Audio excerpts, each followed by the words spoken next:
कक्षा 8वीं के विद्यार्थियों को ढेर सारा स्नेह।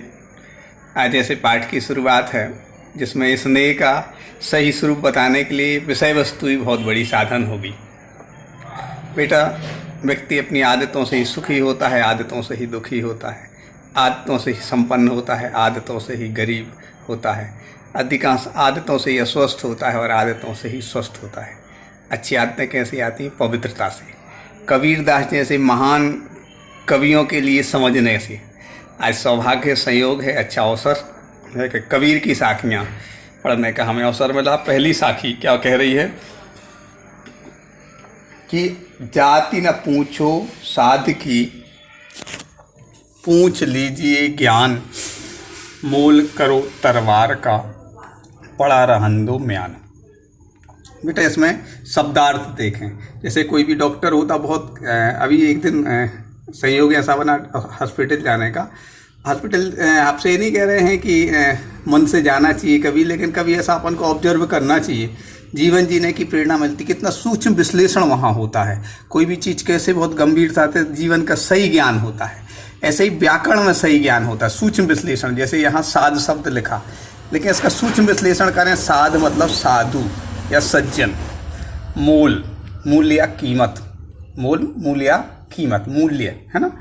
तरवार, देखो तरवार यहाँ सूक्ष्म विश्लेषण करेंगे देशज, और वास्तव में तलवार शब्द है। तलवार एक प्रकार का औजार होता है जिससे सुरक्षा और रक्षा के काम आता है। और म्यान, म्यान मतलब जो कवर होता है, ऊपर का भाग, यदि अंग्रेजी में कहें, हिंदी में कहें, तलवार रखने का जो कोष होता है ना, वह है म्यान। ठीक है ना। भावार्थ। प्रस्तुत साखी में कबीरदास जी ने मनुष्य की जाति से अधिक उसके ज्ञान को महत्व दिया है। वे कहते हैं कि मनुष्य को किसी साधु या सज्जन से उसकी जाति नहीं पूछनी चाहिए, बल्कि उसके ज्ञान के बारे में पूछना चाहिए, क्योंकि तलवार खरीदते समय, क्रय करते समय, लेते समय उसकी धार देखी जाती, कितनी पैनी है, कितनी सच है। म्यान नहीं देखी जाती, उसका कवर नहीं देखा जाता। आजकल देखा जाता बेटा, पैकिंग देख लेते हैं लोग, कितनी अच्छी पैकिंग है। जरूरी नहीं बेटा अच्छी पैकिंग में माल अच्छा हो, उसके अंदर का माल अच्छा होना जरूरी है। यहाँ भाव यह है कि व्यक्ति की जाति, रूप, रंग, इन सब चीज़ों का कोई महत्व नहीं होता।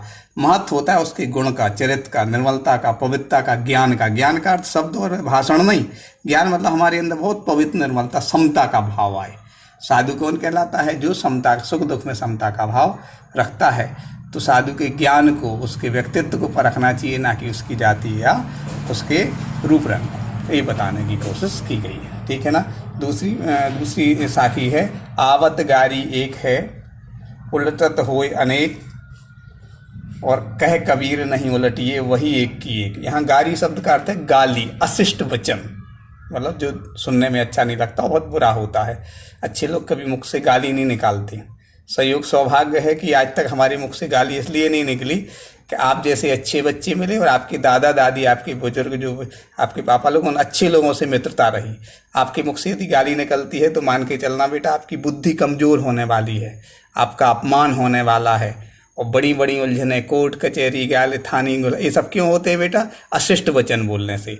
तो यहाँ अशिष्ट वचन यदि आता है, आवत गारी एक है, मतलब गाली यदि आती है तो एक, किसी ने गाली दी, एक अशिष्ट वचन बोला तो एक है। उलटत हो या नहीं, यदि हम उसका जवाब देते हैं तो फिर सामने वाला जवाब कुछ देता है, फिर हम कुछ कहते हैं, फिर मतलब अनेक हो जाती है, मतलब बात बढ़ती चली जाती है। ऐसा व्यवहारिक जीवन में कहते बात नहीं बढ़ाओ, ये बात नहीं बढ़ाओ। यानी किसी ने गाली दी तो अपन को चिपक थोड़ी की, जिसकी जितनी योग्यता होती वही तो देगा बेटा। लेकिन अपनी योग्यता क्या है? अच्छी सद्भाव देने की, पवित्र वचन देने की। इसलिए यदि गाली आती है तो आते समय एक होती है, और जब यदि हम उसको वापस कर देते हैं तो क्या मानी जाती है? दूसरी दो हो जाती है, फिर तीन हो जाती है, फिर चाहे अनेक हो जाती हैं यदि उसका जवाब दे देते तो। ठीक है ना। कह कबीर नहीं उलटिए, कबीरदास जी कहते हैं कि यदि एक गाली कोई दे रहा तो उसको उल्टो नहीं, मतलब वापस नहीं करो, वही एक की एक रही आएगी। आप देखना, जो बहुत उत्कृष्ट श्रेणी के लोग होते हैं उन्हीं की बातों का जवाब देते हैं जो स्तर की होती हैं, वरना उसको टालने की कोशिश करते। क्यों? क्योंकि एक के बाद अनेक होंगी और उससे विवाद और समय वेस्टेज होगा।